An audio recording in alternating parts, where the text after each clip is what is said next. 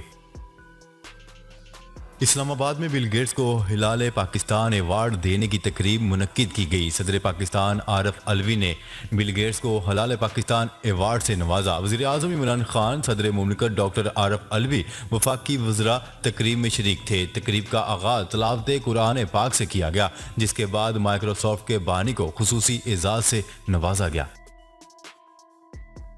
بھارتی ریاست مدھیہ پردیش میں انتہا پسند ہندوؤں نے اذان پر اعتراض اٹھاتے ہوئے مسجد کے سامنے لاؤڈ سپیکر میں گانے بجانے کی دھمکی دے دی۔ نام نہاد سیکولر ملک بھارت میں مسلمانوں کا جینا اجیرن ہو گیا۔ حجاب پر پابندی کے بعد انتہا پسند ہندوؤں نے اذان پر بھی اعتراض اٹھا دیا۔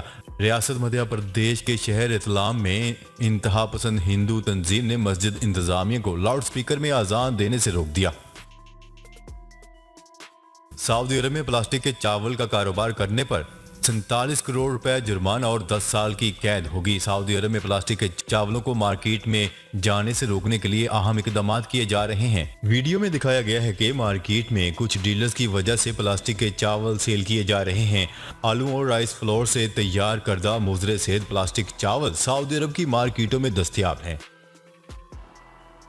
برازیل میں شدید بارشوں سے تباہی، ہلاکتوں کی تعداد 100 سے تجاوز کر گئی۔ برازیل میں شدید بارشوں نے تباہی مچا دی۔ سیلاب اور لینڈ سلائیڈنگ سے ہلاکتوں کی تعداد 100 سے تجاوز کر گئی۔ عالمی رپورٹ کے مطابق سیلابی ریلا گاڑیوں سمیت گھروں کا سامان بھی ساتھ بہا لے گیا۔ لینڈ سلائیڈنگ سے متعدد سڑکیں بند اور کئی مکانات تباہ ہو گئے۔ ریسکیو عملہ متاثرین کو محفوظ مقامات پر منتقل کر رہا ہے۔ حکام نے ہلاکتوں کے بعد شہر میں 3 روزہ سوگ کا اعلان کر دیا۔ جی تو ناظرین، اب تک کے لیے اتنا ہی۔ مزید خبریں لے کر بہت جلد آپ کی خدمت میں حاضر ہوں گے۔ تب تک کے لیے اپنا خیال رکھیے گا۔ اللہ نگہبان۔